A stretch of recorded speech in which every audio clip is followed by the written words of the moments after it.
नमस्कार प्यारे दोस्तों, कैसे हैं आप सभी लोग। उम्मीद करता हूं आप सब लोग बहुत अच्छे होंगे और आप सभी लोगों की पढ़ाई भी बहुत अच्छे ढंग से आगे बढ़ रही होगी। साथियों, एक बार फिर से आप सभी लोगों का बहुत बहुत स्वागत है हमारे प्लेटफॉर्म पर, जहां आज हम एक बिल्कुल नई सीरीज शुरू करने के लिए जा रहे हैं, जो है आधुनिक भारत का इतिहास अर्थात मॉडर्न इंडियन हिस्ट्री। अनडाउटेडली इतिहास का सबसे महत्वपूर्ण हिस्सा अगर कोई है तो वो आधुनिक भारतीय इतिहास है, मॉडर्न इंडियन हिस्ट्री है। जो भी परीक्षाएं होती हैं उसमें बहुत बड़ी मात्रा में आधुनिक भारतीय इतिहास से सवाल पूछे जाते हैं, मॉडर्न इंडियन हिस्ट्री से प्रश्न पूछे जाते हैं। अच्छी बात यह है, एक सेटिस्फेक्शन जो मेरे अंदर है और आपके अंदर भी होना चाहिए, क्योंकि आप लोग मुझसे जुड़े हुए हो। हमने अब तक 70 क्लासेस की हैं और उसमें बहुत अच्छे तरीके से प्राचीन और मध्यकाल का इतिहास कवर किया है। ना सिर्फ हमने टॉपिक को पढ़ा है, बल्कि प्रॉपर उसके नोट्स भी आपके पास हैं। मिडाइवल का तो हमने हिंदी इंग्लिश का अलग अलग करके भी आपको नोट्स दिया है। हमने क्विजेस भी लगाई हैं। कल ही एक विद्यार्थी का मेरे पास मैसेज आया कि सर, अब तक 70 क्लासेस के अगर हम सिर्फ क्वेश्चंस देख लें तो वो प्रश्न 2000 से भी ऊपर हो चुके हैं, या 2000 के आसपास प्रश्न हम लगा चुके हैं। It is a very good number. और जब आप इन प्रश्नों को 3 से 4 बार या 5 बार लगाओगे, आप सारी महत्वपूर्ण बातों को रिकॉल कर जाओगे, सारे इंपॉर्टेंट चीजों को रिवाइज कर जाओगे। कोई भी टॉपिक हमने छोड़ा नहीं है, हर एक टॉपिक कैसा भी हो हमने कवर किया है। दूसरी अच्छी बात हमारे कोर्स में ये रही, जो जर्नली नहीं हो पाता था, कि जिस प्रकार से हमने अपना पहला लेक्चर शुरू किया है ना, उसी प्रकार से हमने अपने आखिरी लेक्चर को खत्म किया है। अगर आप मिडाइवल अभी हमने खत्म किया तो आप जाकर के हमारा पहला लेक्चर देखिए। सेम एनर्जी के साथ हमने अपना 35वां लेक्चर भी खत्म किया है, और जिस सब्जेक्ट को जितना समय देना चाहिए था वो समय हमने दिया है। एक और बात है जो बार बार आप लोग पूछ रहे हैं कि किताब को लेकर के, देखो किताब को लेकर के बिल्कुल हमने कहा था कि 15 अक्टूबर तक किताब आ जाएगी। यार, मेरा पहला अनुभव था किताब लिखने का, और मुझे नहीं पता था कि इसमें इतने सारे चैलेंजेस आते हैं कॉपीराइट वगैरह को लेकर के। बहुत बहुत ही ज़्यादा चैलेंजिंग काम हो गया है, और क्लासेस भी हमें कंटिन्यू करनी है, सारी चीज़ें उसके साथ मैं हर दिन थोड़ा थोड़ा समय किताब के लिए भी दे रहा हूँ। तो मैं माफ़ी चाहूँगा, पर हाँ, भी 1 डेढ़ महीना तो मिनिमम मिनिमम लगेगा प्यारे दोस्तों। दिसंबर के आखिरी आखिरी तक ही हम किताब निकाल पाएंगे। संभव नहीं है अभी किताब निकाल पाना, क्योंकि it is taking huge time. इसीलिए मैंने मिडाइवल का हिंदी इंग्लिश का आपको अलग से पीडीएफ प्रोवाइड करा दिया है, कि अगर आप वेट नहीं करना चाहते तो आप वो पीडीएफ से पढ़ सकते हैं। बट इसमें समय लग रहा है, बहुत समय लग रहा है। बहुत छोटी छोटी चीज़ें होती हैं जब आप किताब हम निकालने जाते हैं ना, और वो सारे काम अल्टीमेटली मुझे ही करने पड़ रहे हैं। उसमें बहुत सारी छोटी छोटी सी बातें होती हैं कि कोई फैक्ट एरर तो नहीं है, लैंग्वेज कैसी है, उसका डिज़ाइनिंग, फिर उसमें पेजेस भी कम करना है। तो it is a challenging task, और ऐसा नहीं है कि हम उसके लिए काम नहीं कर रहे हैं, हम उसके लिए लगातार काम कर रहे हैं। पर आप भी समझ रहे हैं कि मुझे इकॉनमी भी पढ़ाना है, हिस्ट्री भी पढ़ाना है, फिर अभी ज्योग्राफी की क्लासेस भी हमारे जीके जीएस के बैच में शुरू हो रही हैं। तो मल्टीपल चीज़ें करना है और फिर वो किताब का काम भी करना है। तो थोड़ा सा चैलेंजिंग है, but I will make sure कि जितनी जल्दी हो सके हम वो काम कर लें। ठीक है फिलहाल, लेकिन आज से हम आधुनिक भारतीय इतिहास शुरू करने जा रहे हैं, मॉडर्न इंडियन हिस्ट्री हम शुरू करने जा रहे हैं। कोशिश पूरी रहेगी कि जिस तरह से हमने प्राचीन और मध्यकाल पढ़ा है, उससे थोड़ा और बेहतर करके ही हम आधुनिक इतिहास पढ़ें।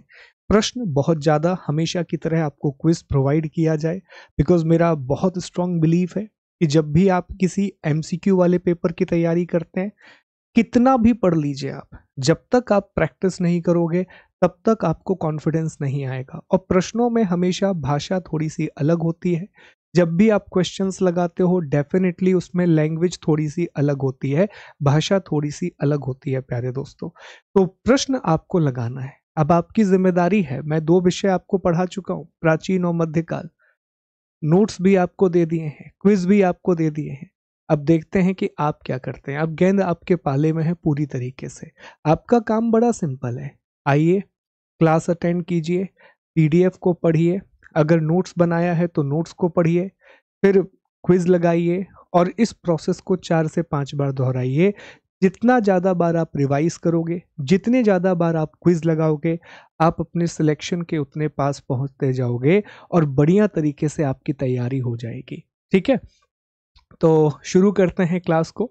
आज की क्लास में हम पुर्तगालियों के बारे में पढ़ेंगे, पोर्चुगीज के बारे में पढ़ेंगे, पर पहले 15-20 मिनट में पूरा सिलेबस आपको समझाऊंगा कि क्या क्या हम पढ़ेंगे। एक्चुअली ये सिलेबस नहीं है, ये ओरिएंटेशन भी है कि हम मॉडर्न इंडियन हिस्ट्री में क्या क्या पढ़ने जा रहे हैं, आधुनिक भारतीय इतिहास में हम क्या क्या पढ़ने जा रहे हैं प्यारे दोस्तों। ठीक है, चलिए तो देखिए, सबसे पहला जो हमारा टॉपिक है वो है भारत में यूरोपीय कंपनियों का आगमन, arrival of European companies in India. ये हमारा पहला टॉपिक होगा। जब हम भारत में यूरोपीय कंपनियों का आगमन पढ़ेंगे तो हम जान पाएंगे कि सबसे पहले 20 मई 1498 को वास्को डिगामा पहला यूरोपीय है जो कि समुद्री मार्ग से भारत पहुंचता है, और यूरोप से सीधे समुद्री मार्ग के द्वारा भारत पहुंचने वाला वो पहला यूरोपीय था। He was the first European to come to India by sea route from directly from Europe to India on May 20, 1498। यहां से फिर यूरोपीय कंपनियों की दौड़ शुरू होती है।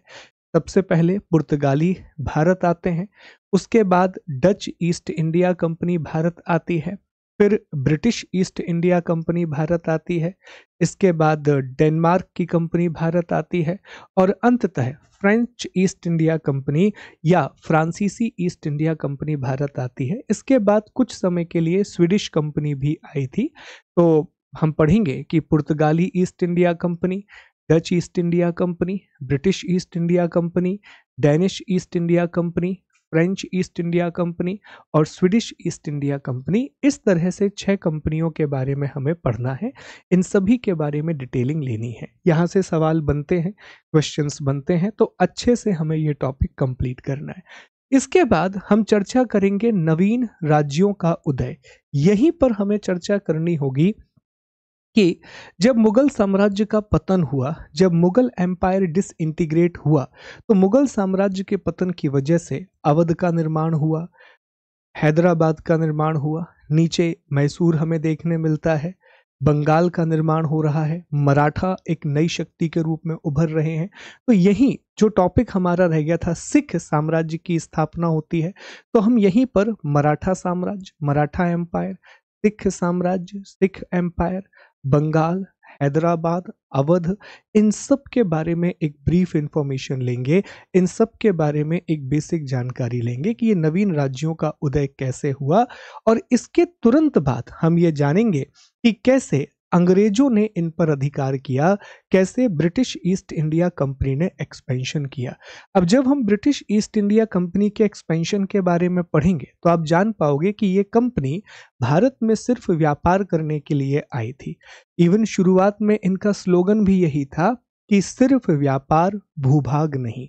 मतलब हमें उपनिवेश नहीं बनाना है, हमें कॉलोनी नहीं बनाना है, हमें सिर्फ और सिर्फ व्यापार से मतलब है। पर जैसे जैसे ये भारत में आगे बढ़ते हैं, ये देखते हैं कि भारत की राजनीतिक स्थिति कमजोर है, इंडिया की पॉलिटिकल सिचुएशन अच्छी नहीं है, और ये इन राजनीतिक शक्तियों का फायदा अपने व्यापारिक उद्देश्यों के लिए उठाते हैं। ये इस पॉलिटिकल इनस्टेबिलिटी को अपने ट्रेडिंग बेनिफिट्स के लिए यूज करते हैं, और एक एक करके बंगाल में प्लासी की लड़ाई हो, बक्सर की लड़ाई हो, मराठा के साथ 3 युद्ध हो, मैसूर के साथ 4 युद्ध हो, सिंध और अवध का धोखे से किया गया विलय हो, पंजाब के साथ 2 युद्ध हो, अनेक राज्यों के साथ सहायक संधि की व्यवस्था हो, या फिर आगे जाकर के लॉर्ड डलहौजी के द्वारा व्यपगत का सिद्धांत हो, जिसे हम डॉक्ट्रिन ऑफ लैप्स कहते हैं। एक एक करके इन्होंने भारत के राज्यों का विलय कर लिया और ब्रिटिश भारत साम्राज्य की स्थापना की, ब्रिटिश इंडिया एम्पायर को एस्टेब्लिश किया।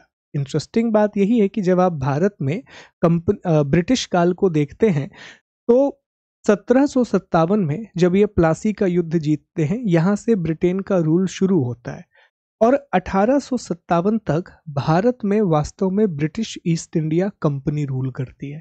सोच के देखिए कि एक कंपनी भारत में रूल कर रही है। लेकिन जब 1857 की क्रांति होती है, तब ब्रिटिश ईस्ट इंडिया कंपनी के अधिकार छीन लिए जाते हैं, और तब भारत में ब्रिटिश सरकार खुद शासन करना शुरू करती है। तो 1757 से लेकर के 1857 तक ब्रिटिश ईस्ट इंडिया कंपनी ने शासन किया है, और 1857 से 1947 तक लगभग 90 सालों तक ब्रिटिश क्राउन ने भारत पर शासन किया है, या ब्रिटेन की सरकार ने ही भारत पर रूल किया है प्यारे दोस्तों। तो ये दो अलग अलग रूप में हमें चीजें देखने के लिए मिलेंगी। तो ये पूरी कहानी हम यहाँ समझेंगे, ये पूरी स्टोरी हम यहाँ समझेंगे।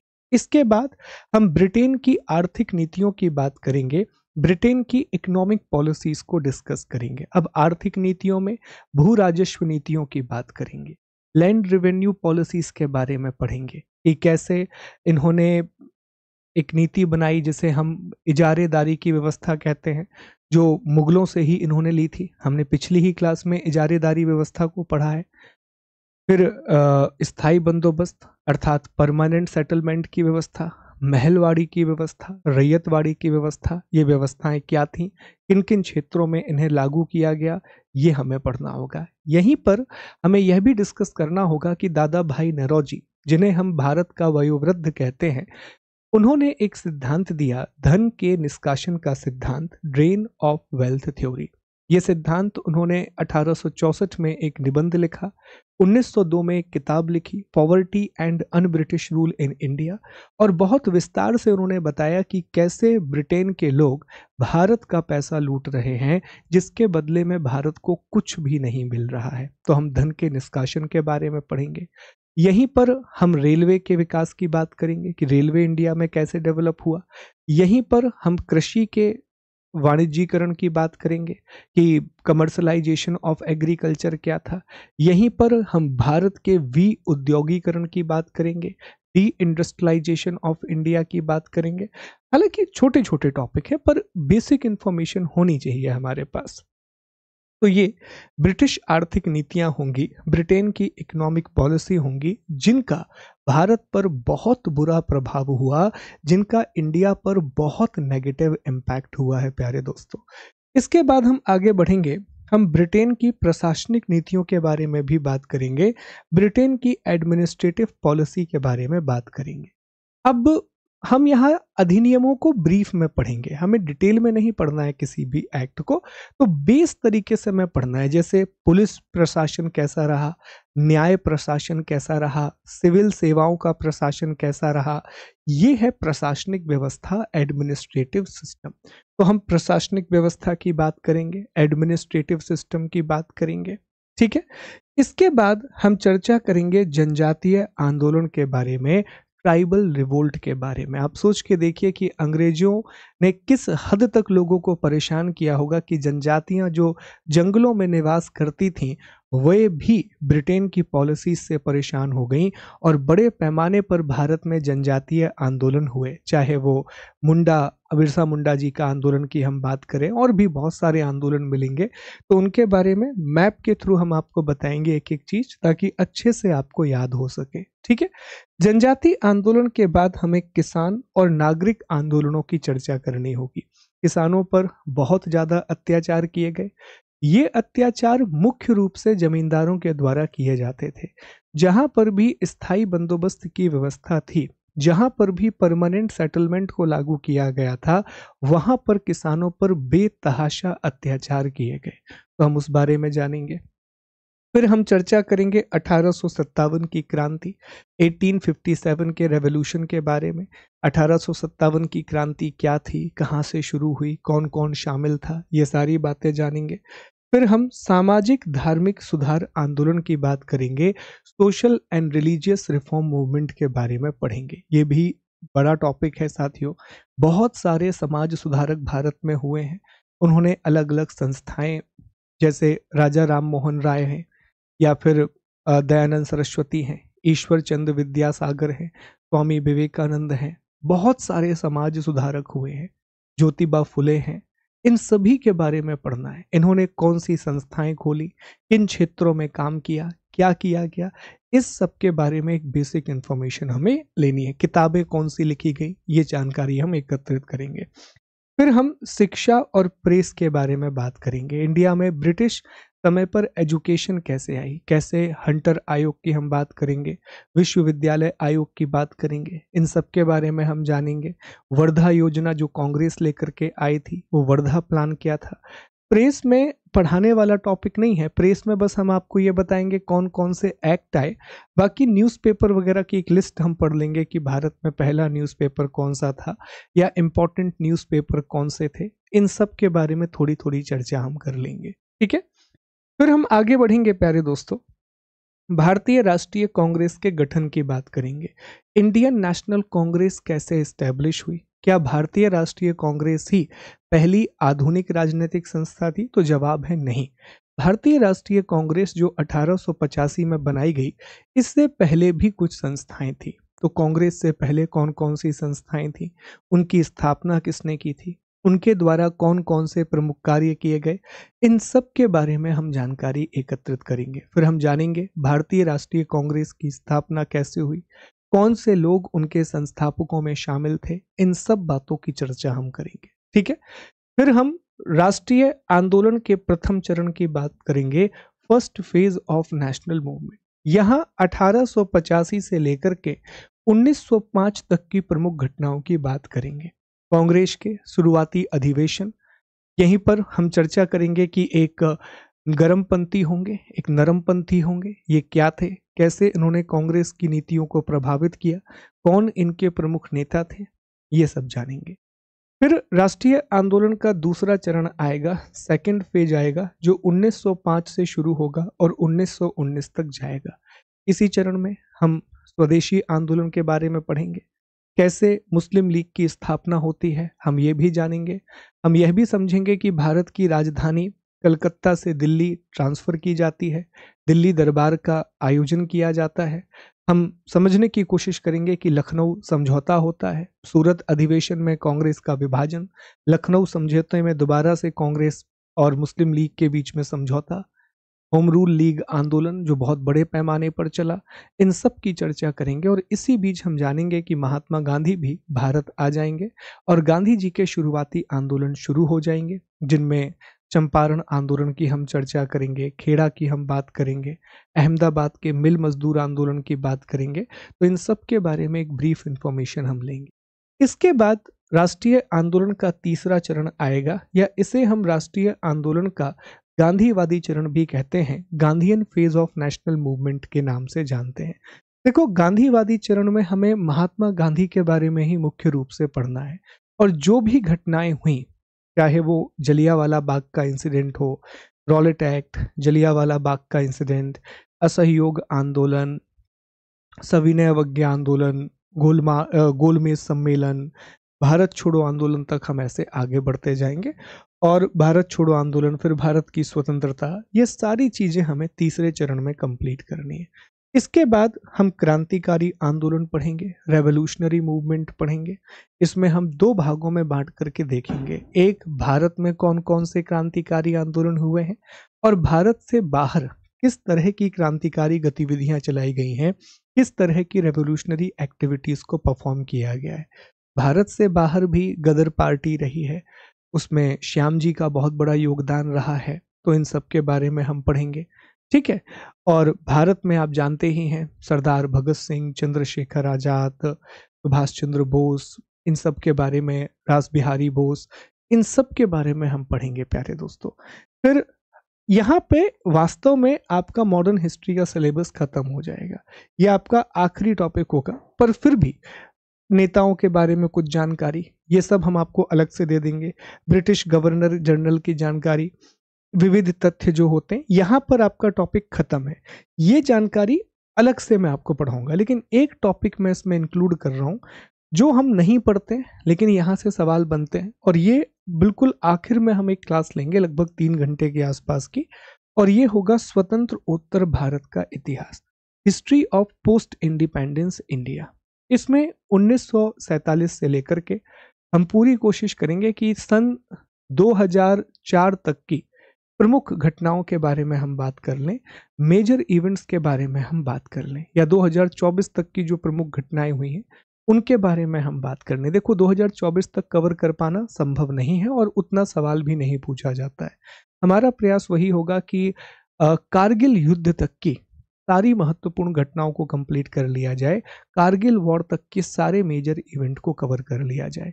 ऐसा नहीं है कि इसमें डिटेलिंग करनी होती है, इसमें बस हमें प्रमुख घटनाएं, उनसे कौन से व्यक्ति जुड़े थे, उसका क्या प्रभाव हुआ, बस ये पढ़ना होता है और स्वतंत्र उत्तर भारत का इतिहास भी कंप्लीट हो जाएगा, पोस्ट इंडिपेंडेंस हिस्ट्री भी कंप्लीट हो जाएगा। ये दो टॉपिक मोस्ट प्रोबेबली पीडीएफ से मैं आपको दे दूंगा। जैसे गवर्नर है, तो गवर्नर जब आप पूरा इतिहास पढ़ लोगे तो गवर्नर को पढ़ना बहुत आसान होगा, ठीक है, पर फिर भी मैं आपको यहाँ पर एक क्लास में रिकॉल करा दूंगा सारी बातें। पर यहाँ पर आपका वास्तव में जैसे ही आप क्रांतिकारी आंदोलन पढ़ेंगे तो आप कह पाएंगे कि आधुनिक भारतीय इतिहास भी कंप्लीट हो जाएगा, जो मॉडर्न इंडियन हिस्ट्री है वो भी कंप्लीट हो जाएगी। तो ये हमारा पूरा सिलेबस रहेगा। पहले चैप्टर से शुरू करना है, 15 तक पहुंचना है। ये 16, 17, 18 ये बोनस चैप्टर के रूप में आप मान लेना, ये बोनस के रूप में आपको दे देंगे। आप यहाँ तक चीजों को बहुत अच्छे से कंप्लीट करना, यहाँ तक चीजों को बढ़िया तरीके से कंप्लीट करना, ठीक है। धैर्य बना करके पढ़ना है, बहुत अच्छे से पढ़ना है साथियों, बहुत सारी बातों में नहीं फंसना है। क्या कब सारी चीजें अच्छे से होंगी, हर एक पॉइंट बहुत बढ़िया तरीके से हम कवर करेंगे। जैसे हम अब तक कवर करते हुए आए हैं उसी तरीके से हम टॉपिक को आगे भी बढ़ाएंगे। तो बिल्कुल परेशान होने की आवश्यकता नहीं है, घबराने की आवश्यकता नहीं है, बस इत्मीनान से चीज़ों को पढ़ते रहिए, रिवीजन करते रहिए, वही आपकी सफलता का एकमात्र आधार बनेगा, ठीक है। एक बार देख लीजिए ध्यान से, फिर हम आगे बढ़ते हैं और पहले अध्याय को हम शुरू करते हैं।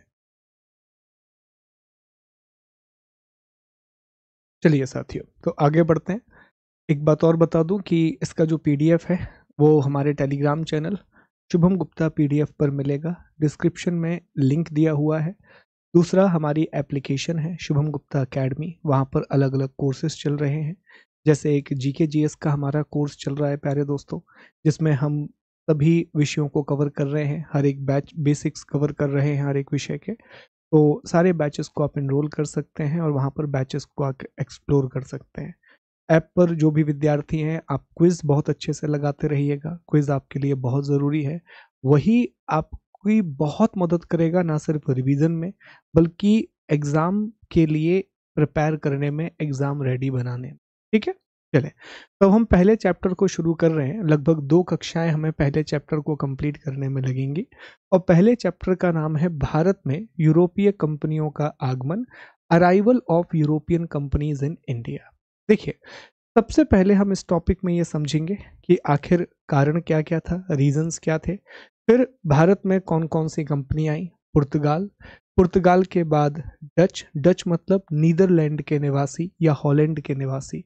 फिर अंग्रेज भारत आते हैं, फिर डेनमार्क के लोग भारत आते हैं, डेनिश ईस्ट इंडिया कंपनी। उसके बाद फ्रांसीसी भारत आते हैं और आखिरी में स्वीडिश भारत आते हैं या Swedish east India company Bharat आती है। तो इन सब के बारे में हम पढ़ेंगे, इन सब के बारे में हम जानेंगे। तो पहले कुछ बेसिक्स आप जान लीजिए, बहुत ही बेसिक्स, फिर हम कारण को जानेंगे। देखो, ऐसा नहीं है कि भारत और यूरोप के बीच में पहले से व्यापार नहीं हो रहा था, भारत और यूरोप के बीच में पहले से व्यापार हो रहा था, पर फिर बाद में यूरोपीय कंपनी आई, वो हम डिस्कस करेंगे। लेकिन उससे पहले कौन कौन सी कंपनियां आई, इन्होंने अपना मुख्यालय कहाँ खोला, हम इस बारे में बात करते हैं। सबसे पहली कंपनी जो भारत आती है, सबसे पहली कंपनी जो भारत आई वो थी पुर्तगाल ईस्ट इंडिया कंपनी या पोर्चुगीज ईस्ट इंडिया कंपनी।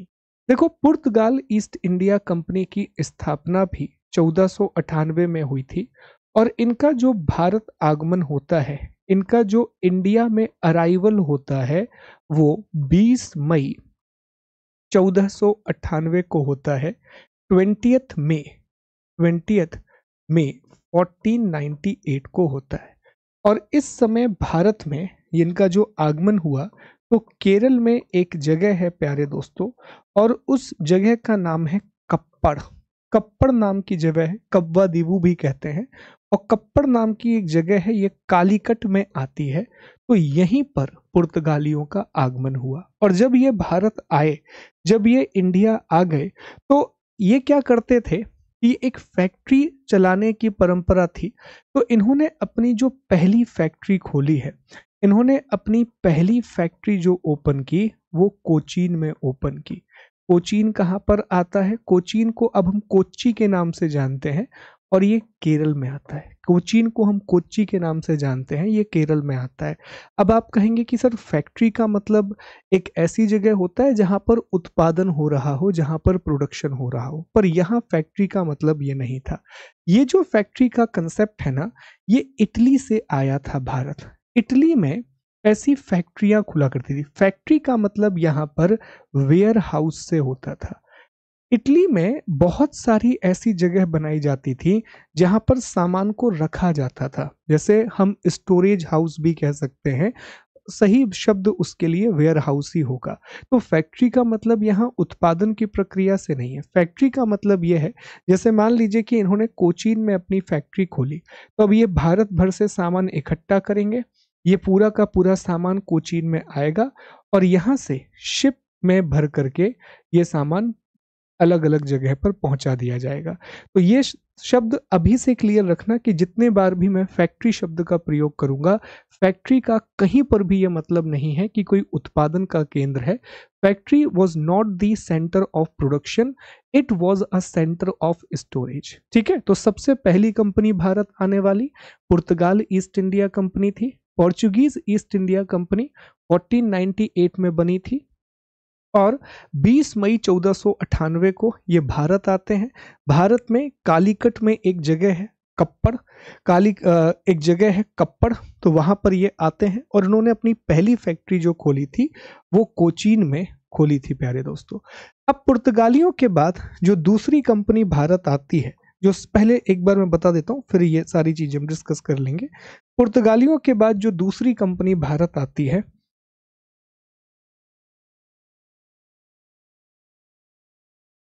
ठीक है, पुर्तगालियों के बाद जो दूसरी कंपनी भारत आती है वो है डच ईस्ट इंडिया कंपनी।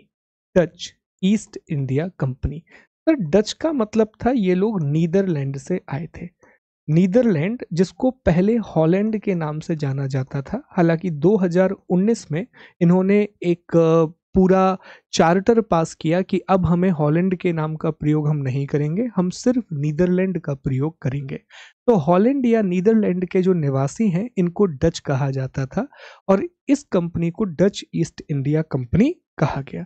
अब जो डच ईस्ट इंडिया कंपनी है, इसकी स्थापना अर्थात इसका जो इस्टेब्लिशमेंट है, इसका जो इस्टेब्लिशमेंट है ये 1602 में हुआ था, 1602 में स्थापना हुई थी। लेकिन इसका जो भारत आगमन है या अराइवल इन इंडिया है, ये 1605 में हुआ था, 1605 में हुआ था। अब ये चीज याद रखना है, यहीं से इस पर सवाल पूछ लिए जाते हैं। और भारत आकर के इन्होंने जो अपना पहली फैक्ट्री ओपन की या पहला वेयरहाउस इन्होंने बनाया, तो आंध्र प्रदेश में एक जगह है जिसका नाम है मसूलीपट्टनम या इसको मछलीपट्टनम के नाम से भी जाना जाता है। ये आंध्र प्रदेश में है। तो 1605 में अपनी पहली factory Dutch east India company ने मसूलीपट्टनम में एस्टेब्लिश की थी या मछलीपट्टनम में स्थापित की थी। तो अब हमें पता चल गया कि सर सबसे पहले भारत कौन आया, तो सबसे पहले पुर्तगाली भारत आए 1498 में, फिर दूसरे नंबर पर डच भारत आए 1605 में। अब ब्रिटिश ईस्ट इंडिया कंपनी के बारे में हम बात करेंगे, जिन्होंने सबसे अधिक सफलता प्राप्त की और बहुत लंबे समय तक ये भारत में रहे। ब्रिटिश ईस्ट इंडिया कंपनी, ये इंग्लैंड के कंपनी थी, ये ब्रिटेन की एक कंपनी थी और ये सबसे अधिक सफल हुई। ठीक है, ये ब्रिटेन की कंपनी थी, ब्रिटेन की कंपनी थी।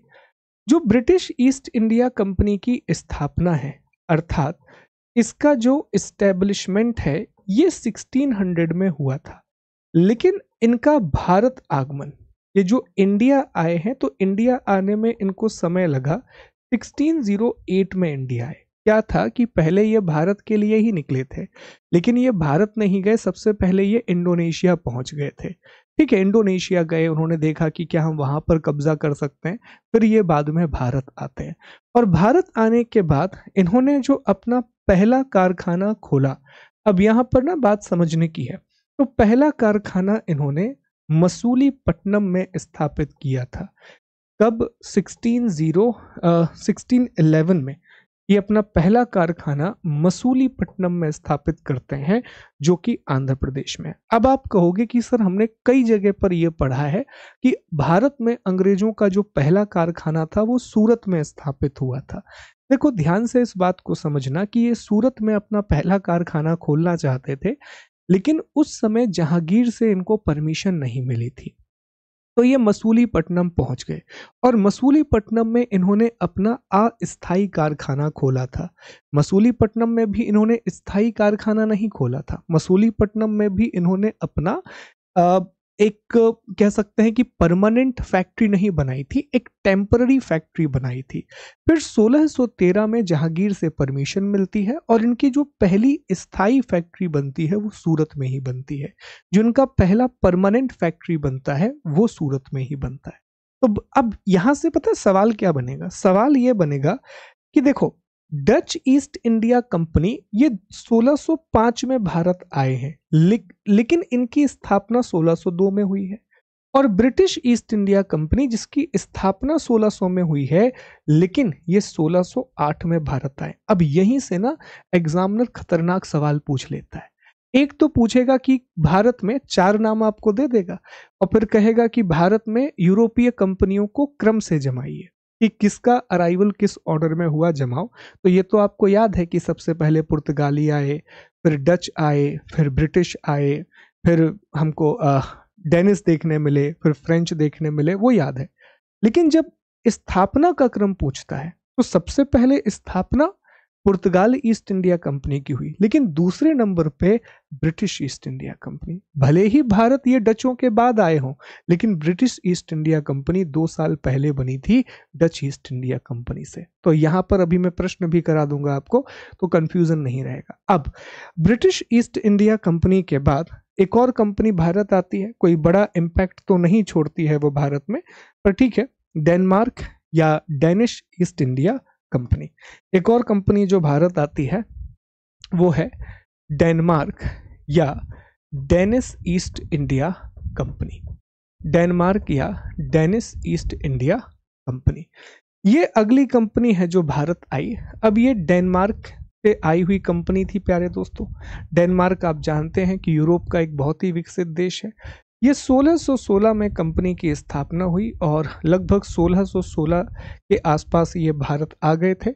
और इन्होंने जो अपना पहला कारखाना खोला, तो एक जगह है तमिलनाडु में, ट्रैंक्यूबर नाम की जगह है। ट्रैंक्यूबर नाम की एक जगह है तमिलनाडु में, यहाँ पर ये अपना पहला कारखाना खोलते हैं 1620 में। बहुत ज़्यादा सफलता इन्हें नहीं मिली, बहुत ज़्यादा सक्सेसफुल ये नहीं हुए और बाद में ये भारत से अपना जो भी व्यापार है अंग्रेजों को बेच करके चले जाते हैं। पर हमें इसी रूप में याद रखना है कि भारत आने वाली चौथी यूरोपीय कंपनी जो थी वो डेनिस ईस्ट इंडिया कंपनी थी, वो डेनमार्क की कंपनी थी। इसके बाद प्यारे दोस्तों सबसे आखिर में जो कंपनी नहीं, सेकेंड लास्ट जो कंपनी भारत में आती है, इस कंपनी का नाम है, इस कंपनी का नाम है फ्रांसीसी ईस्ट इंडिया कंपनी। मैं यहाँ लिख दे रहा हूँ इसको।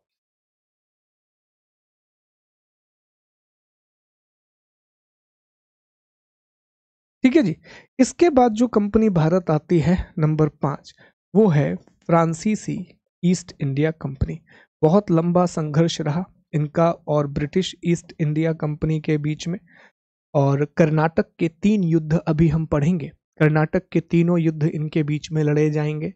तीसरे युद्ध में फ्रांसीसी ईस्ट इंडिया कंपनी हार जाएगी, सरेंडर कर देगी। ऑल्दो वो भारत में व्यापार करेगी, लंबे समय तक भारत में व्यापार करेगी, लेकिन कोई मतलब नहीं रहेगा। 1954 तक ये भारत में बने रहे किसी न किसी रूप में, पर कोई मतलब नहीं रहेगा। बहुत छोटे पैमाने पर ये व्यापार करेंगे। अब जो फ्रांसीसी ईस्ट इंडिया कंपनी है, बट नेचुरल सी बात है कि ये फ्रांस की एक कंपनी थी, फ्रांस से आए हुए ये लोग थे। फ्रांसीसी ईस्ट इंडिया कंपनी की स्थापना 1664 में हुई, लेकिन ये भारत पहुंचते हैं 1668 में। और भारत आने के बाद इन्होंने जो अपना पहला कारखाना खोला था वो सूरत में खोला था। इन्होंने जो अपना पहला कारखाना खोला था वो सूरत में ओपन किया था। सूरत में ये अपना पहला कारखाना खोलते हैं। और एक कंपनी और इसके बाद भारत आती है और चली जाती है, कुछ बहुत ज्यादा महत्व है नहीं इस कंपनी का। वो है स्वीडिश ईस्ट इंडिया कंपनी। वो है स्वीडिश ईस्ट इंडिया कंपनी। ये स्वीडन की कंपनी है, डेनमार्क के ऊपर आपको स्वीडन मिलेगा। 1731 में इसकी स्थापना हुई थी। भारत ये 1748 में पहुंचते हैं और वापस चले जाते हैं अंग्रेजों को सब कुछ बेच बाच के। तो ये पूरी की पूरी कहानी है, ये पूरी की पूरी स्टोरी है प्यारे दोस्तों, जहां से सवाल बन सकते हैं। अब देखो यहां से क्वेश्चन क्या क्या बनते हैं, जरा वो एक बार पहले देख लो, आप इसे ध्यान से देख लो, फिर हम आगे बढ़ेंगे, अगले हिस्से पर आएंगे। अच्छे से एक बार देख लो पहले आप इसे। चलो पहले एक बार ना हम रिकॉल और कर लेते हैं सारी चीजों को, क्योंकि यहां से ना दो तरह के सवाल बनेंगे। तो अगर कभी भी आपसे एक सवाल तो आपसे बहुत सीधा सीधा पूछा जाएगा, इसका जवाब आप इस तरह से देना। एक सवाल आपसे पूछेगा कि यूरोपीय कंपनियों के आगमन का क्रम बताइए, ठीक है, order of arrival. Order of arrival तो क्या बताएंगे? तो जब भी आगमन के क्रम की बात होगी तो आप जवाब दोगे।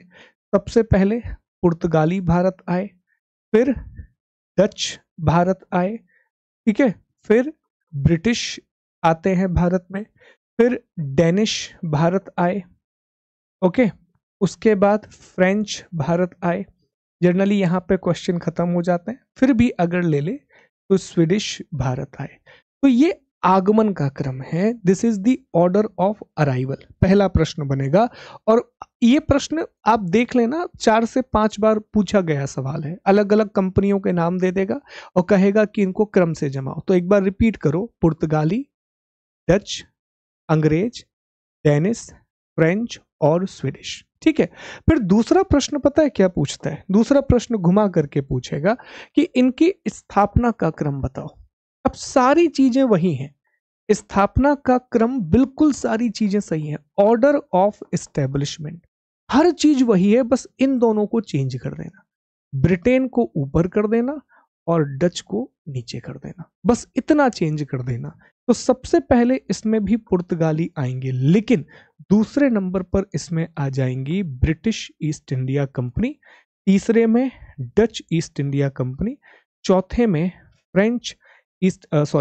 चौथे में डेनिश ईस्ट इंडिया कंपनी, पांचवे में फ्रेंच ईस्ट इंडिया कंपनी और छठवें नंबर पर स्वीडिश ईस्ट इंडिया कंपनी। इन दोनों को चेंज करना है, बाकी चीजें बिल्कुल वही हैं। अब पुर्तगाली ईस्ट इंडिया कंपनी 1498 में बनी, अब डच ईस्ट इंडिया कंपनी 1602 में बनी थी, और जो ब्रिटिश है, ब्रिटिश ये 1600 में बनी, डेनिस 1616 में बनी, फ्रेंच 1664 में बनी और स्वीडिश 1731 में बनी। भारत कब आए?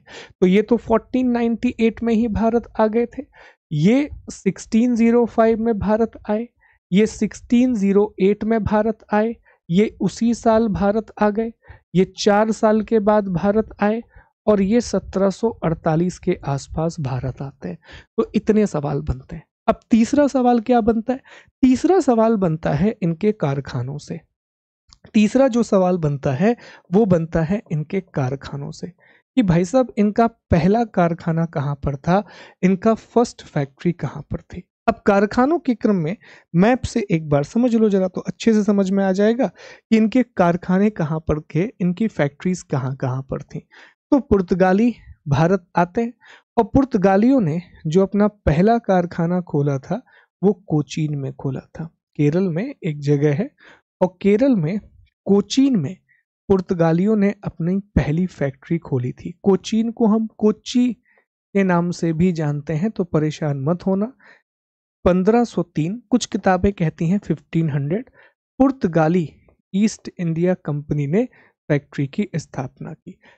फिर दूसरे नंबर पर डचेस भारत आए थे। तो डचों ने आंध्र प्रदेश में एक जगह है प्यारे दोस्तों, और इस जगह का नाम है मसूलीपट्टनम। इस जगह का नाम है मसूलीपट्टनम या मछलीपट्टनम, ठीक है, मसूलीपट्टनम या मछलीपट्टनम, ये आंध्र प्रदेश में है। तो यहीं पर डचों ने भी अपना पहला कारखाना खोले था और अंग्रेजों ने भी। डच ईस्ट इंडिया कंपनी का भी पहला कारखाना यहीं है और ब्रिटिश ईस्ट इंडिया कंपनी का भी पहला कारखाना यहीं पर है, पहली फैक्ट्री उनकी यहीं पर है। तो ये बातें याद रखना, यहाँ से सवाल बन जाते हैं, यहाँ से क्वेश्चंस पूछ लिए जाते हैं, ठीक है, यहाँ से सवाल पूछ लिए जाते हैं, यहाँ से क्वेश्चंस पूछ लिए जाते हैं प्यारे दोस्तों। ये 1605 होगा, ओके। फिर डच हो गए, ब्रिटिश भी हो गए। फिर हम चर्चा करें कि डेनिश अर्थात डेनमार्क। तो डेनमार्क, तमिलनाडु में there is a place called Tranquebar. यहाँ एक जगह है, ट्रैंक्यूबर नाम की जगह है। यहाँ पर तमिलनाडु में इन्होंने अपना पहला कारखाना खोला था। और जो फ्रेंच ईस्ट इंडिया कंपनी है, फ्रांसीसी ईस्ट इंडिया कंपनी है, इन्होंने सूरत में अपना पहला कारखाना खोला था। सूरत 1668, फ्रेंच ईस्ट इंडिया कंपनी, ये डेनिश ईस्ट इंडिया कंपनी, और ये डच और ये ब्रिटिश ईस्ट इंडिया कंपनी। ये इनके शुरुआती कारखाने हैं, ये इनकी स्टार्टिंग के हेडक्वार्टर्स हैं।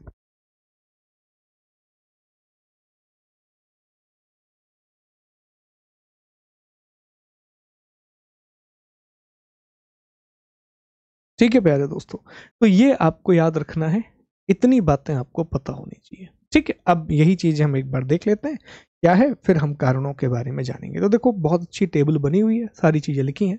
पुर्तगाल, स्थापना 1498, आते भी 1498 में है। पहली फैक्ट्री कोचीन केरल में खोली। हॉलैंड या डच 1602 में बने, 1605 में भारत आए और मसूलीपट्टनम में इन्होंने अपनी पहली फैक्ट्री खोली। ब्रिटिश ईस्ट इंडिया कंपनी 1600 में बनी, 1608 में भारत आई, मसूलीपट्टनम में अपनी फैक्ट्री खोली। डेनमार्क 1616 में बनी, 1616 में ही इंडिया आई। ट्रैंक्यूबार तमिलनाडु में एक जगह है, 1620 में अपनी फैक्ट्री खोलते हैं। फ्रांस 1664 में स्थापना, 1668 में भारत आए, सूरत में अपनी फैक्ट्री खोली। तो ये याद रखना। अब यही चीजें ना मैप में भी हैं, यही चीजें एक मैप में भी हैं। देखें, अगर ये मैप आप देख पाए तो उसमें है, ये पुर्तगाली हैं, इन्होंने अपना पहला कारखाना 1503 में कोची में खोला। फिर यहाँ आप देख पाइए तो फ्रांसीसी हैं, जिन्होंने सूरत में अपनी फैक्ट्री खोली। यहाँ आप देख पाए तो डेनिस हैं, जिन्होंने ट्रैंक्यूबर में अपनी फैक्ट्री खोली। यहाँ अंग्रेज हैं और डच हैं, जिन्होंने मसूलीपट्टनम में अपनी फैक्ट्री खोली। तो ऐसे मैप्स का प्रयोग हम और ज़्यादा करेंगे ताकि चीज़ें आपको आसानी से याद हो सके। तो ये हो गया यूरोपीय कंपनियों के आगमन का क्रम, यूरोपीय कंपनियों की स्थापना और यूरोपीय कंपनियों का पहली फैक्ट्री। सीधा सवाल बनता है, बहुत इंपॉर्टेंट है ये टॉपिक। उम्मीद है कि आपको याद हो गया होगा, अच्छे तरीके से आपको चीजें याद भी हो गई होंगी प्यारे दोस्तों, ठीक है। अब एक टॉपिक हम और आज की क्लास में कवर कर लेते हैं कि आखिर यूरोपीय कंपनियों के भारत आगमन का कारण क्या था, क्यों यूरोपीय कंपनियां भारत आईं। इस बारे में भी हम थोड़ी सी चर्चा कर लेते हैं कि आखिर उनके आगमन का कारण क्या था। अब ये पूरी कहानी आपको समझनी है, ये पूरी स्टोरी आपको समझनी है, तब जाकर के बहुत बढ़िया तरीके से आप चीजों को कनेक्ट कर पाओगे। देखो, समझने के लिए ये चीज बहुत जरूरी है, अंडरस्टैंडिंग के लिए ये टॉपिक बहुत जरूरी है कि आखिर यूरोपीय कंपनियों को भारत आने की जरूरत क्यों पड़ी। तो एक शब्द है और वो शब्द है मसाला, वो शब्द है मसाला। यही पूरे फसाद की जड़ है। अगर ये मसाले नहीं होते तो ये कंपनियां भारत नहीं आती। क्या कहानी है, चलो समझते हैं। देखो, पहला सवाल तो ये है, क्या वास्को डिगामा से पहले यूरोप और भारत के बीच में कोई व्यापार नहीं होता था? क्या वास्को डिगामा ही वो पहला व्यक्ति था जिसने यूरोप और भारत के बीच में व्यापार शुरू किया? तो जवाब है नहीं, ऐसा नहीं है। यूरोप से हमारे संबंध बहुत पुराने हैं। सिकंदर ने भारत पर आक्रमण किया था, अलेक्जेंडर ने इंडिया पर अटैक किया था, और भी यूरोपीय भारत आए हैं, मार्को पोलो जैसे यात्री आए हुए हैं, और भी बहुत सारे लोग भारत आते रहे। पर कनेक्टिविटी अलग तरीके से होती थी, रास्ता अलग था वहां तक पहुंचने का, जाने का रास्ता बहुत अलग था। जैसे एक जो रास्ता था वो था जमीन का रास्ता। अब जमीन का जो रास्ता है वो कैसे तय किया जाता था? तो जमीन का रास्ता जनरली दो तीन रास्ते थे। या तो आप भारत से शुरू कीजिए, आप इंडिया से रास्ता शुरू कीजिए, भारत से ये अफगानिस्तान होते हुए यहाँ पर इस तरीके से आप यूरोप पहुंच जाइए, एक रास्ता ये भी होता था कि मध्य एशिया, इस तरीके से आप यूरोप पहुंच जाइए, ये रास्ते थे। ये जमीन के रास्ते थे, रेशम मार्ग के थ्रू ये यूरोप तक पहुंचते थे, सिल्क रूट के थ्रू ये यूरोप तक पहुंचते थे। एक रास्ता था जो समुद्र और जमीन को मिलाकर के तैयार किया जाता था। जैसे एक बहुत कॉमन रास्ता था कि आप यहां से निकलें, पहले आप अरब सागर पार करें, फिर आप लाल सागर पहुंचे, तो आप अरब सागर में गए, फिर आप लाल सागर अर्थात रेड सी में गए। अब यहाँ आज के जमाने में ये जो इलाका आप देख रहे हैं ना, ये पर्टिकुलर इलाका आप जो देख रहे हैं, आज के जमाने में यहाँ पर हमने कैनाल बना रखी है, सुएज नहर हमने बना रखी है, पर पहले सुएज नहर नहीं थी। तो क्या होता था कि यहाँ तक लोग पहुंचते थे, फिर यहाँ सामान को अनलोड किया जाता था, फिर लगभग 40 किलोमीटर का ये रास्ता है, ये जमीन के द्वारा तय किया जाता था, फिर भूमध्य सागर पहुंचते थे और भूमध्य सागर से फिर यूरोप पहुंच जाते थे। ये रास्ता बहुत ज्यादा यूज होता था, ये बहुत कॉमन रास्ता था। फिर एक रास्ता ये भी था कि आप अपनी कहानी को शुरू करें, आप पहले अरब सागर जाएं, ये होमुर्ज वाले हिस्से को पार करें, फिर फारस की खाड़ी जाएं, पर्शियन गल्फ जाएं, और यहां से फिर जमीन के थ्रू आप यूरोप को कनेक्ट करें। ये भी एक रास्ता था। तो ये कॉमन रास्ते थे जो पहले से यूज हो रहे थे, और इन्हीं रास्तों से बहुत लंबे समय तक व्यापार होता रहा। भारत से बड़े पैमाने पर जो मसाले हैं वो यूरोप को भेजे जाते रहे, भारत से बड़े पैमाने पर जो वस्त्र हैं वो यूरोप को भेजे जाते रहे। वस्त्र हैं, मसाले हैं, इन दो चीज़ों की बड़ी डिमांड होती थी। एक तो इंडिया के स्पाइसेस, और दूसरा इंडिया के जो भी कॉटन है या फिर आप टेक्सटाइल हैं, इसकी यूरोप में बहुत डिमांड रही है। आप याद करें कि प्लिनी तो ये तक चिढ़ गया था, प्लिनी बहुत ज्यादा, कि भारतीयों ने हमें कंगाल कर दिया है, ठीक। और बड़े पैमाने पर अरिका मेडू एक जगह है पुडुचेरी के पास, वहां रोमन बस्तियां बनी हुई थी, इतना व्यापार होता था। तो व्यापार तो पहले से हो रहा था, ट्रेड तो पहले से हो रहा था। तो फिर क्या दिक्कत हुई सर, क्यों यूरोपीय जो हैं ये पूरा इतना लंबा चक्कर लगा करके वास्को डिगामा पुर्तगाल से लेकर के कालीकट तक पहुंचा, इतना बड़ा रास्ता क्यों तय करना पड़ा? उसका कारण है। कारण क्या है समझिएगा। देखो, ये सब जो रास्ता है ना, पूरे के पूरे एशिया का जो रास्ता है, उसमें इस पर्टिकुलर रीजन का ना बहुत, अब मैं अगले पे आ जाता हूं मैप पे ताकि इसमें आपको समझ में आए। इस पूरी की पूरी कहानी में ना, जब आप यूरोप से कनेक्टिविटी की बात करते हैं, तो यूरोप से कनेक्टिविटी की स्टोरी में ये बीच में एक एरिया है, और ये एरिया बहुत ज़्यादा ज़रूरी है। This particular reason is very much important. यहाँ से लेकर के ये जो एरिया है, ये बहुत जरूरी इलाका है। अगर इस इलाके पर किसी ने कंट्रोल कर लिया, सॉरी, ये जो इलाका है ना, ये इलाका, ये बहुत जरूरी इलाका है, क्योंकि यही है जो यूरोप और एशिया को आपस में जोड़ेगा। और इस इलाके पर अगर किसी ने कंट्रोल कर लिया, तो फिर यूरोप और एशिया के बीच का व्यापार अवरुद्ध हो जाएगा। यूरोप और इंडिया के बीच का जो ट्रेड है वो पूरी तरीके से डिसरप्ट हो जाएगा। तो अब कहानी क्या हुई? कहानी यहां से शुरू होती है कि यहां पर एक साम्राज्य की स्थापना होती है इस पूरे के पूरे इलाके में। ध्यान से समझना, इस पूरी कहानी को, पूरी की पूरी स्टोरी को समझने की कोशिश करना कि ये जो इलाका है प्यारे दोस्तों, ये जो पूरा का पूरा इलाका है, तो यहाँ एक साम्राज्य की स्थापना होती है, यहाँ एक एम्पायर एस्टेब्लिश होता है, और उस साम्राज्य का नाम था ऑटोमन साम्राज्य। ऑटोमन साम्राज्य या ऑटोमन एम्पायर, ठीक है। ऑटोमन साम्राज्य, ऑटोमन एम्पायर। तो ऑटोमन साम्राज्य ने क्या किया कि 1453 में तुर्की में एक जगह है, ये जो इलाका है ये तुर्की वाला इलाका है जिससे कनेक्ट होता है ये पूरा का पूरा इलाका। तो यहाँ एक जगह है जिसका नाम है कुस्तुनतुनिया। एक्चुअल में इसका जो नाम है वो कॉन्स्टेंटिनोपल है, कॉन्स्टेंटिनोपल है, लेकिन हम हिंदी में पता नहीं क्यों हर नाम चेंज कर देते हैं, हमको बीमारी है हर नाम को चेंज करने की। अलेक्जेंडर को हमने सिकंदर बना दिया, डेरियस को हमने दारा बना दिया, तो कॉन्स्टेंटिनोपल को हमने कुस्तुनतुनिया बना दिया। नहीं करना चाहिए, नाम नहीं बदलने चाहिए, ठीक है। तो यहाँ पर जो नाम है वो है कुस्तुनतुनिया। अब ये वो जगह थी जो बेसिकली क्या कर रही थी कि यूरोप और एशिया को आपस में कनेक्ट करती थी और यहीं से पूरा व्यापार होता था, यहीं से पूरा ट्रेड होता था। अब जैसे ही ये इलाका ऑटोमन साम्राज्य के पास आ गया तो ये जो पूरा व्यापार है, जो पूरा का पूरा व्यापार है वो अवरुद्ध हो गया, जो पूरा का पूरा ट्रेड है वो डिसरप्ट हो गया, पूरा का पूरा जो ट्रेड है वो डिसरप्ट हो गया। अब व्यापार डिसरप्ट हो गया। अब व्यापार तो अवरुद्ध हो गया, यूरोप में मसालों की मांग बहुत ज्यादा थी। यूरोप में जो मसाले हैं, जो स्पाइसेस हैं, इनकी डिमांड बहुत ज्यादा थी। क्यों सर? क्योंकि ये लोग मांस खाते थे और मांस को संरक्षित रखने के लिए, मीट को प्रिजर्व करने के लिए मसालों की जरूरत पड़ती थी, मांस को संरक्षित रखने के लिए मसालों की जरूरत पड़ती थी। अब जैसे ही इस इलाके में ऑटोमन का अधिकार हुआ तो ऑटोमन ने क्या किया, इलाका बांट लिया।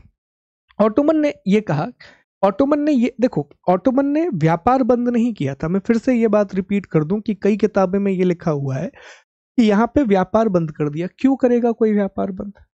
अगर इस व्यापार से उन्हें फायदा होगा तो व्यापार बंद क्यों करेंगे? उन्होंने व्यापार बंद नहीं किया था, उन्होंने व्यापार पर एकाधिकार कर लिया था, मोनोपोली एस्टैब्लिश कर ली थी। इसकी वजह से हो ये गया था कि चीजें महंगी बहुत हो गई थी, जो चीजें हैं उनमें इन्फ्लेशन बढ़ गया था। ठीक है, इन्होंने डिवीजन कर लिया। इन्होंने कहा कि देखो, एशिया से पूरा का पूरा सामान हम कलेक्ट करेंगे। तो एशिया से ये जो ऑटोमन वाले लोग हैं ये पूरा सामान कलेक्ट करते थे, सारा सामान, और यूरोप में ये पूरा का पूरा सामान वेनिस और जेनेवा को बेच देते थे। इटली में ये सिटी स्टेट हुआ करते थे, सिटी स्टेट इटली के, और फिर इटली, यूरोप में पूरा सामान वेनिस और जेनेवा के लोग बेचते थे। तो कहानी ये है कि ऑटोमन ने कहा कि अब कोई तीसरा व्यक्ति व्यापार नहीं करेगा, हमारी शर्तों पे व्यापार होगा, तो हम कीमत भी ज्यादा लेंगे, हम टैक्सेस भी ज्यादा लेंगे। तो एशिया का पूरा सामान पहले ऑटोमन के पास आता, फिर ऑटोमन ये पूरा का पूरा सामान वेनिस और जेनेवा को भेजते, और वेनिस और जेनेवा अपनी शर्तों और अपनी कीमत के आधार पर सामान पूरे यूरोप को भेजा करते थे। तो इस वजह से सामान बहुत महंगा हो गया, जो इसेंशियल चीजें थी उनमें प्राइस बहुत ज्यादा बढ़ गया। और दूसरी प्रॉब्लम ये भी थी यूरोप के देशों को कि इस व्यापार का पूरा फायदा ऑटोमन साम्राज्य, ऑटोमन एम्पायर को मिल रहा था, और दूसरा इसका बहुत बड़ा फायदा वेनिस और जेनेवा को मिल रहा था। इटली के दो इलाके हैं वेनिस और जेनेवा, बाकी देश Portugal, Spain, Britain, France, Denmark, Sweden, ये देख रहे थे ये सारी चीजें। और देखो, एक बात तो तय है कि अच्छा लगता है कि आपका पड़ोसी ग्रो करे, लेकिन जब बहुत ज्यादा ग्रो कर जाता है ना कहीं आप ये भी देखना शुरू कर देते हो कि यार हम क्या काम करें कि हमारी भी ग्रोथ होने लगे। तो ये मूल कारण रहा। तो हमने कहा था कि कहानी मसाले से शुरू होती है, और इस तरह से ये कहानी यहाँ तक पहुंची। अब ये सारी चीजें आपस में जुड़ती चली जाएंगी, और भी चीजें होंगी यूरोप में। क्या हो गया? तो अब एक एक कहानी को आपको कनेक्ट करना है। तो पहली कहानी तो ये बन गई, पहली स्टोरी क्या बन गई? तो पहली स्टोरी ये बन गई सर कि 1453 में जो ऑटोमन एम्पायर है, या जो ऑटोमन साम्राज्य है, तो इन्होंने क्या कर लिया, इन्होंने कुस्तुनतुनिया पर अधिकार कर लिया। इन्होंने कुस्तुनतुनिया पर अधिकार कर लिया। ठीक है, दे कंट्रोल्ड कॉन्स्टेंटिनोपल। इसी बीच में क्या होता है कि यूरोप में पुनः जागरण आता है। अब ये चीज क्या है सर? इसे हम बोलते हैं रेनेसॉ इन यूरोप। यूरोप में पुनः जागरण आता है, यूरोप में रेनेसॉ आता है। और ये सब हो क्यों रहा है? ये सब हो रहा है मसालों के लिए। ये चीज हमेशा याद रखना, ये पूरी कहानी हो रही है मसालों के लिए। अब सर ये पुनर्जागरण क्या है, ये रेनेसॉ का मामला क्या है? देखो, यूरोप में जब आप विश्व इतिहास कभी पढ़ोगे, तो विश्व इतिहास जब आप पढ़ोगे, वर्ल्ड हिस्ट्री आप पढ़ोगे, तो यूरोप में एक डार्क एज रहा है। डार्क एज जब आया, रोमन एम्पायर खत्म हो गया, उसके बाद यूरोप में एक डार्क एज की शुरुआत होती है। सारी चीजें यूरोप में खत्म है, बेतहाशा बेतहाशा अवैज्ञानिकता यूरोप में है, अतार्किकता है, विच हंटिंग जैसी चीजें हो रही हैं, बहुत पिछड़ चुका है यूरोप। और इसी बीच में फिर यूरोप में दोबारा से पुनः जागरण आता है, यूरोप में रेनेसां आता है। रेनेसां का मतलब था कि यूरोप में दोबारा से वैज्ञानिक चेतना बढ़ती है, यूरोप में तार्किकता बढ़ती है, तर्क, रीजन, ठीक है। यूरोप में विज्ञान का विकास होता है, साइंस डेवलप होती है यूरोप में, विज्ञान। और ये साइंस हर चीज के लिए बहुत जरूरी है, और इन सब के साथ साथ मानवता के मूल्य, मानवता के मूल्य, ह्यूमन वैल्यूज भी डेवलप होती हैं। और इन्होंने क्या किया कि इन्होंने आविष्कार किए। जब ये सारी चीजें हुई तो इससे आविष्कार हुए, इससे बहुत सारे scientific discoveries and invention, scientific discovery and invention. तो ये तीन चार चीजें आपस में मिल गई। अब कितनी बढ़िया कॉम्बिनेशन बन रहा है। आप ये कॉम्बिनेशन देखो, कितना अच्छा कॉम्बिनेशन है कि हमें मसालों की बहुत जरूरत है। अब मसाले हम तक नहीं पहुंच पा रहे हैं। क्यों नहीं पहुंच पा रहे हैं? क्योंकि 1453 में ऑटोमन साम्राज्य ने कॉन्स्टेंटिनोपल पर अधिकार कर लिया है। अब मसाले तो पहुंच रहे हैं लेकिन इनकी कीमत बहुत बढ़ गई है। अब मसाले चाहिए, कीमत ज्यादा है। इसी बीच में यूरोप में पुनः जागरण भी शुरू हो गया। यूरोप में रेनेसां की शुरुआत हो गई। इसने यूरोप में तर्क, विज्ञान और मानवता के मूल्यों को बढ़ावा दिया, रीजन, साइंस और ह्यूमन वैल्यूज को बढ़ावा दिया। और जब विज्ञान का विकास होता है ना, तो ये हमेशा अच्छा होता है, क्योंकि वो नवीन आविष्कार करते हैं, नए इन्वेंशंस करते हैं। और यही हुआ। अब यूरोप के राजाओं ने ये सोच लिया, विशेष तौर पर इसमें पुर्तगाल और स्पेन बहुत आगे रहेंगे। पुर्तगाल और स्पेन बहुत ही आगे थे इन चीजों में। और इन्होंने ये डिसाइड कर लिया कि हमें सीधे भारत तक पहुंचना पड़ेगा, हमें एक नया रास्ता ढूंढना होगा भारत तक पहुंचने का या एशिया तक पहुंचने का। ऐसे तो काम नहीं चलने वाला, हमें एशिया तक पहुंचने का एक नया रास्ता खोजना होगा। तो यहीं से शुरुआत होती है नवीन समुद्री मार्गों की खोज, नवीन समुद्री मार्गों की खोज, discoveries of new sea route, discoveries of new sea route. यहीं से नवीन समुद्री मार्गों की खोज शुरू होती है, discoveries of new sea route. ये सारी चीजें, अच्छा, ये नए सी रूट खोज क्यों पा रहे हैं? क्योंकि इन्होंने साइंस की वजह से बहुत अच्छे जहाज बना लिए हैं, इन्होंने बहुत अच्छे हथियार बना लिए हैं, इनके पास मैपिंग की टेक्निक बहुत अच्छी हो चुकी है। साइंस के बिना ये सारा काम नहीं हो पाता। और इसमें दो देश सबसे आगे हैं, दो देश इसमें सबसे आगे रहेंगे, एक स्पेन, एक इसमें रहेगा स्पेन, और एक इसमें रहेगा पुर्तगाल, ठीक है। और आपको पता है एक इंटरेस्टिंग बात क्या है? स्पेन और पुर्तगाल ये दोनों आपस में लड़ते थे, बहुत ज्यादा लड़ते थे। तो इस लड़ाई को रोकने के लिए ना एक संधि होती है, और उस संधि को कहा जाता है टॉर्डेसिलिस की संधि, ट्रीटी ऑफ टॉर्डेसिलिस, ठीक है। अभी मैं बता देता हूं आपको अभी से कि 1494 में एक ट्रीटी होती है, ट्रीटी ऑफ टॉर्डेसिलिस, टॉर्डेसिलिस की संधि। और टॉर्डेसिलिस की संधि जो स्पेन और पुर्तगाल के बीच में हुई, तो इसमें यह डिसाइड किया गया, एक बार ध्यान से समझना, ये जो ट्रीटी ऑफ टॉर्डेसिलिस है, इसमें शुरुआत में ही ये डिसाइड कर लिया गया कि भाई साहब कौन से हिस्से पर किसका अधिकार होगा।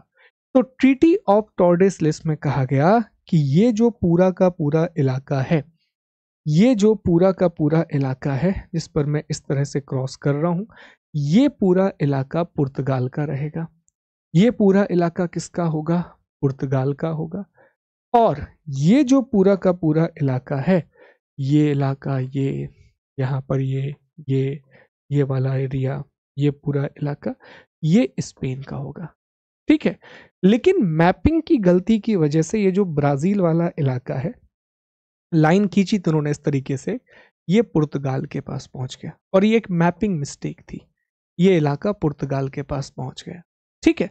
तो ये था ट्रीटी ऑफ टॉर्डेसिलिस। ट्रीटी ऑफ टॉर्डेसिलिस में एक प्रकार से आप कह सकते हैं कि ऐसी एक लाइन क्रिएट हुई, इस तरह से एक लाइन क्रिएट हुई, और इस लाइन की वजह से, इस लाइन की वजह से ये एक लाइन क्रिएट हुई और ये इलाका बांट दिया गया। ये पूरा इलाका पुर्तगाल को मिला और ये इलाका स्पेन को मिला। तो 1494 में ट्रीटी ऑफ टॉर्डेसलिस हुआ था, या टॉर्डेसलिस की संधि पर हस्ताक्षर किए थे। अब नवीन समुद्री मार्गों की खोज की जाने लगी है, नए सी रूट को डिस्कवर करना शुरू किया। तो इसी क्रम में अलग अलग लोगों ने बहुत सारे नए नए रास्तों की खोज करी। एग्जाम्पल के लिए, और नए रास्ते बस नहीं खोजे, नए रास्तों से ये बिल्कुल नई जगह पहुंचते गए, नए रास्तों से ये बिल्कुल नई जगह पहुंचते जा रहे थे। जैसे प्यारे दोस्तों ध्यान से समझिएगा, इंपॉर्टेंट है ये, कि ब्राजील, अब ब्राजील में एक पुर्तगाली नाविक पहुंचा। ये जो ब्राजील वाला इलाका है, तो यहां पुर्तगाल का एक नाविक पहुंचा जिसका नाम था Pedro Alvares Cabral. Pedro Alvares Cabral, ये पुर्तगाल का नाविक था और इसने ब्राजील तक पहुंचने के एक नए समुद्री रास्ते की खोज की। देखो, कभी भी इन शब्दों का प्रयोग मत करना कि भारत की खोज की। भारत की खोज नहीं की थी वास्को डी गामा ने, भारत तक पहुंचने के एक नए समुद्री मार्ग की खोज की थी। इसी तरह पेड्रो अल्वारेस कैब्राल, ये भारत आने वाला दूसरा पुर्तगाली भी था। इसने ब्राजील के बारे में पता लगाया या ब्राजील तक आने के एक नए रास्ते की खोज की। दूसरा नाम आता है कोलंबस का। कोलंबस का नाम भी बड़ा इंपॉर्टेंट है साथियों। जो कोलंबस है, यहां लिख दे रहा हूं मैं कोलंबस के बारे में, क्रिस्टोफर क्रिस्टोफर कोलंबस। देखो, क्रिस्टोफर कोलंबस जो है ना, ये इटली, इसका जन्म इटली में हुआ था। इसका जो जन्म है ये इटली में हुआ था, लेकिन स्पेन ने इसको स्पॉन्सर किया था, या आप कह सकते हैं ये स्पेन के लिए काम कर रहा था और ये भारत की खोज करने के लिए निकला था। ये भारत को डिस्कवर करने के लिए निकला था। भारत तो नहीं पहुंचा, एक नई जगह पे पहुंच गया, उसको लगा यही भारत है, उसने नाम दे दिया इंडिया इंडिया इंडिया। बाद में उसे वेस्ट इंडीज और अमेरिका के नाम से जाना गया। तो क्रिस्टोफर कोलंबस ने अमेरिका के बारे में पता लगाया। तो क्रिस्टोफर कोलंबस, इटली में इसका जन्म हुआ था, लेकिन स्पेन का जहाजी बेड़ा लेकर के पहुंचा था। तो स्पेन ने अमेरिका के बारे में पता लगाया। तो ब्राजील के बारे में कैब्रल, अल्वारेस कैब्रल ने पता लगाया था, और अमेरिका के बारे में क्रिस्टोफर कोलंबस। ठीक इसी तरह भारत की जानकारी या भारत तक पहुंचने के नए समुद्री मार्ग की खोज किसने की? तो नाम आपको पता है कि सर वो नाम है वास्को डी गामा। 1498 कहाँ का था? पुर्तगाल का। ठीक है, पुर्तगाल का। इसी तरह यहां एक जगह है तस्मानिया और न्यूजीलैंड। ये जो जगह है ना, तस्मानिया और न्यूजीलैंड, तो इसके बारे में पता लगाया था एबल तस्मान ने। एबल तस्मान ने इसके बारे में पता लगाया था, और ये नीदरलैंड का निवासी था। नीदरलैंड कह दीजिए या हॉलैंड कह दीजिए। तो इसी के नाम पर यह तस्मानिया नाम रखा गया है। इसी के नाम पर तस्मानिया नाम रखा गया है। और जेम्स कुक, जो कि ब्रिटेन का एक नाविक था, जेम्स कुक, ये ब्रिटेन का एक नाविक था, इसने ऑस्ट्रेलिया के बारे में पता लगाया था। तो कई बार यह सवाल पूछ लिया जाता है मैच द कॉलम में कि किसने किस चीज के बारे में पता लगाया था या समुद्री मार्ग की खोज की थी। तो ये प्रमुख कारण रहा, ये इंपॉर्टेंट रीजन रहा कि क्यों यूरोपीय कंपनियों को भारत आना पड़ा। बाकी और भी कारण थे, वहां वणिकवाद का विकास हो रहा था, मर्केंटिलिज्म। मर्केंटिलिज्म का मतलब था एक ऐसी विचारधारा जो अधिक से अधिक मात्रा में सोने और चांदी को अपने पास एकत्रित करना चाहती थी। सोना, चांदी और कीमती धातुएं, जिन्हें हम बुलियन के नाम से जानते हैं, उन्हें एकत्रित करने की चाह को हम वणिकवाद कहते हैं। सामंतवादी अर्थव्यवस्था खत्म हो रही थी, ईसाई धर्म का प्रचार करना था, वो अलग अलग कारण है, पर मुख्य कारण था मसाले और पूर्व का व्यापार। और बहुत सारी बातें इन्होंने सुन रखी थी। मार्को पोलो ने 1000 प्रकार की बातें बता रखी थी। जैसे कहा जाता है कि इंग्लैंड का एक लुटेरा था फ्रेडरिक डॉन करके, वो उसने पुर्तगाल के एक जहाज को लूट लिया और पुर्तगालियों का पैसा देख करके वो चकाचौंध रह गया था। और तब उसने ये बातें इंग्लैंड में बताई थी कि भारत में बहुत पैसा है, इंडिया में बेतहाशा पैसा है। फिर और भी लोग आए, रॉल्फ फिंच हो, मिल्डन हॉफ हो, बहुत से लोग भारत आए, उन्होंने भारत को देखा, भारत के बारे में बहुत सारी बातें की। ठीक है, रॉल्फ फिंच कहेगा कि फतेहपुर सीकरी और आगरा लंदन से भी बहुत बड़े हैं, बहुत समृद्ध हैं, सारी बातें। ये मुख्य कारण रहेंगे, ये इंपॉर्टेंट रीजंस रहेंगे। आइए एक बार इन सभी बातों को हम समझ लेते हैं। ठीक है, देख पाइए जरा चीजों के बारे में। ये अलग अलग केंद्र हैं, मैप हैं, आप एक बार देख भी पाएंगे, मिलेंगी सारी चीजें आपको।